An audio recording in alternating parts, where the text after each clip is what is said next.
भाई मेरे एक सवाल है रूडियस से, भाई तू किस प्रकार का इसका एमसी है मेरे को तो ये बता भाई। You are literally useless in this whole season. मतलब लास्ट एपिसोड में क्या होता है ना कि नाना होशी ब्लड कफ की थी अपना इतना ज्यादा कि वो कोलैप्स ही कर गई जब शिल्पी उसे डिटॉक्सिफाई कर रही थी, एंड नाउ वो 3 दिन से कोलैप्स होकर रखी है, एंड पेरिजियस कैसल में उसका ही इलाज हो रहा है। शिल्पी पूरा गिल्टी है कि भाई मेरे ही कारण हुआ है तो फिर मैं ही इसको फिक्स करूंगी, वो किसी और को आने भी नहीं दे रही है। अपना बंदा भाई अलग ही दुनिया में चल रहा है, इसका कोई आंसर ही नहीं है शिट का। भाई व्हाट शुड आई से, this guy man is useless. मैं लूक का बात करता ना लास्ट वीडियो में कि भाई लूक कैसा बंदा है, Luke is useless. Right now Rudeus you seem like one of the guys that are useless. ये बहुत डिसअपॉइंटिंग है यार। तो फिर वहां पे आता है पेरिजियस जो कि कुरानते से पूछता है कि भाई साहब क्या चल रहा है, इसका कैसा हालत है नाना होशी का। तो फिर कुरानते बोलता है कि पेरिजियस को कि भाई साहब ऐसा कोई एक्सटर्नल इंटरफेरेंस नहीं है कि जैसे पॉइजन वगैरह हो गया, लेकिन जो माना का फ्लो है ना नाना होशी का वैसा वो पूरा रुक गया है और उन लोग को रीजन नहीं पता है, लेकिन रूडियस को पता है रीजन। द रीजन इज कि Nanahoshi is not from this world. And Perugius order करता है अपने फैमिलियर्स को रिसर्च करने के लिए आर्काइव्स की आंसर मिले इस शिट का,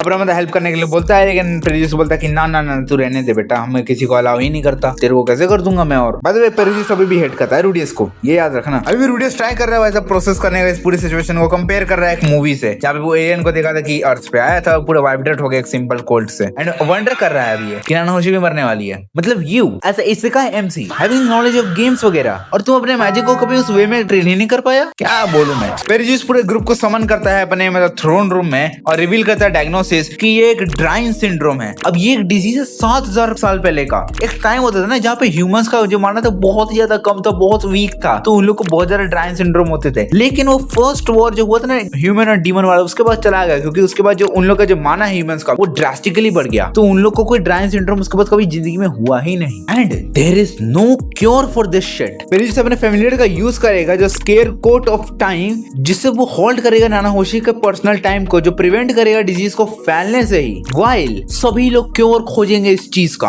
अब रूडियस हेल्प मांगता है पेरिजियस से उसके वास्ट इन्फ्लुएंस का जिससे वो क्योर एक खोज सके। पेरिजियस लेकिन पूरा मना कर देता है, बोलता है कि मैं और नाना होशी एक बार्गेन में है, उसका एक ही रीजन अभी भी जीने का, वो है लाप्लास को हराना जब वो रिजरेक्ट होगा। अब क्लिफ पूरा गुस्से में आके भाई चिल्लाने लगता है पेरिजियस पे, और पेरिजियस के फैमिलियर्स भाई पूरे गुस्से में गई, साले तूने बोल कैसे दिया हमारे लॉर्ड को ऐसा। क्लिफ बोलता है पेरिजियस को कि भाई साहब तुम स्ट्रांग होते तुमको वीक को हेल्प करना चाहिए, लेकिन पेरिजियस मना कर देता है, बोलता है कि भाई साहब तेरे रिलीजन में ऐसा होता है कि मैं तेरा रिलीजन फॉलो ही नहीं करता। और एलिना लीजे बोलती है क्लिफ को कि भाई साहब यहाँ कोई मरने का फायदा नहीं है, तुम बैठो आराम से, I don't want to lose you to.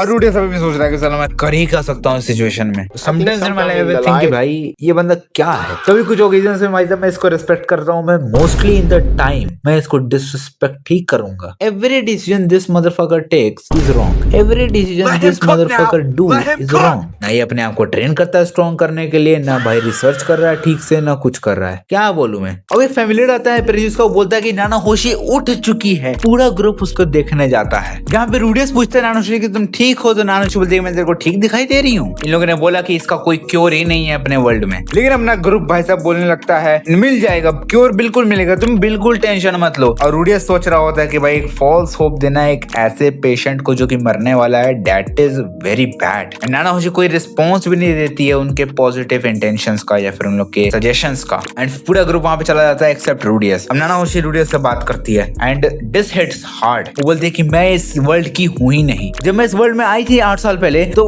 Of course I was excited, क्योंकि एक वर्ल्ड था मैजिक और स्पोर्ट्स का, कौन नहीं होगा। लेकिन द थिंग इज दैट कि आई एनवी यू रूडियस। क्यों? क्योंकि तेरे पास वाइफ्स है, तू माना यूज कर सकता है, तेरे को ये डिजीज नहीं है। You have a family here, I don't have anything. मैं यहाँ पे एक एज भी नहीं कर सकती हूँ। And guess what, I am dying here without having to kiss anyone, without proposing to my crush, anything. And वो रिग्रेट करती है मम्मी पापा से नहीं बात करने का, और वो रिग्रेट करती है उस दिन की वो क्यों अपनी मम्मी को चिल्लाई थी। एंड वो चिल्ला के रोने लगती है कि I don't want to die in this fucking shit of a world. ये चूतिया से जो वर्ल्ड है मैं यहाँ पे नहीं मरना चाहती, I want to live a happy life. और रूडियस वहाँ पे फील कर रहा होता है कि नहीं, मैं यहाँ पे सेव करूंगा इसको, जो हो जाए। रूडियस दे रहा है दुरुस्त है, मैं इतना बोलूंगा, कम ऑन। रूडियस फिर जाता है पेरिजियस के पास और पूछता है कि भाई साहब क्या ओरस्टेड यहाँ पे आ सकता है। तो पेरिजियस बोलता है कि वो 100 साल पहले आया था और अभी आएगा भी नहीं, और उस साल को भी घंटा नहीं पता होगा इसके बारे में, क्योंकि 7 साल पहले आया था। तो रूडियस एक चीज रियलाइज करता है कि 7 साल पहले हुआ था, जो कि फर्स्ट ह्यूमन डीमन वॉर के कारण हुआ था। तो फिर वो डिसर्ट करता है कि great emperor of the demon world किरिशिका किशिरू, जिसने उसको डीमन आई दी थी अपनी, उसको कुछ पता होगा इसके बारे में और उसको क्योर पता होगा इसका। तो रूडियस भाई साहब पूरे पेरिजियस का हेल्प मांगता है कि भाई साहब बस मेरे को टेलीपोर्ट कर दीजिए आप डीमन कॉन्टिनेंट पे। और भाई साहब वो पूरा ग्रुप बनाता है, ग्रुप को बताता है कि भाई साहब क्या चल रहा है, सबको सपोर्ट मांगता है एंड पूरी ग्रुप बनती है अपनी। ज़ानोबा,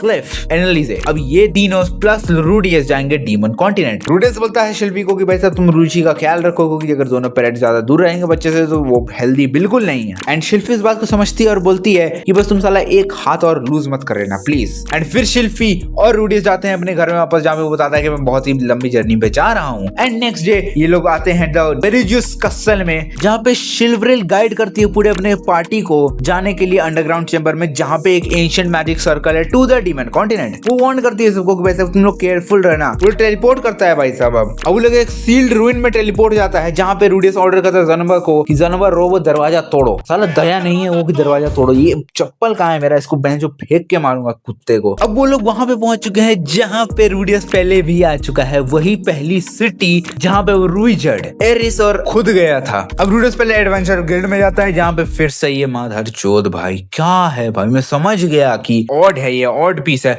लेकिन you have 2 wifes now, you have a child now and you are still this mother. मैं क्या बोलूं मैं इस आदमी को यार। एनीवेज वो साला बाहर निकलता है और गेस व्हाट, कौन मिलता है फिर से, नेकोपारा। अरे ये आदमी जो रूइजर्ड ने गांड फाड़ दी थी इसकी, वो फिर आ गया भाई साहब। एंड नेकोपारा एलिना से बात करने लगता है कि वैसे तुम रॉक्सी की पार्टी में थी, तो बोलती है कि अच्छा तू तो साला रॉक्सी का दोस्त था, देख मेरे को रॉक्सी का ज्यादा नहीं पता, इसको बहुत पता है। नेकोपारा पूछता है रूडी से कि हम लोग कभी मिले हैं क्या। रूडी बोलते हैं कि ना हम लोग कभी नहीं मिले, लेकिन अवॉइड करना चाह रहा है वो याद करवाना इस भड़वे को, और ये हरामखोर अपना इन्फॉर्मेंट बनेगा बाय द वे। तो वो ऑफर करता है 2 एमराल्ड कॉइंस अगर उसको किसी को फाइंड करने में उसकी हेल्प करेगा। आफ्टर वो फाइंड कर देगा तो उसको 2 और मिलेंगे। तो नेकोपारा खुश होकर बोलता है कि चल चल चल मैं खोजने जाता हूँ भाई, आप शुरू करो अपना काम। अब रूडियस भी इंटेल खोजने का ट्राई करता है किरीशिका पे, लेकिन उसको कुछ नहीं मिलता। लेकिन फिर आता है नेकोपारा जो रिवील करता है कि वही लोग नहीं है जो खोज रहा है बस किशिरिका के लिए, डीमन किंग अटोफे जो कि ओल्डर सिस्टर है और डीमन किंग बाडी गाड़ी, वो भी खोज रहे हैं उसके लिए। रूडियस बोलता है कि चलो उससे मिल ही के आ जाते हैं, लेकिन नेकोपारा वार्न करता है उसको कि ना ना ना ना ना कि भाई वो बैड न्यूज है। अब ये लोग एक ब्रेक ले रहे हैं जहाँ पे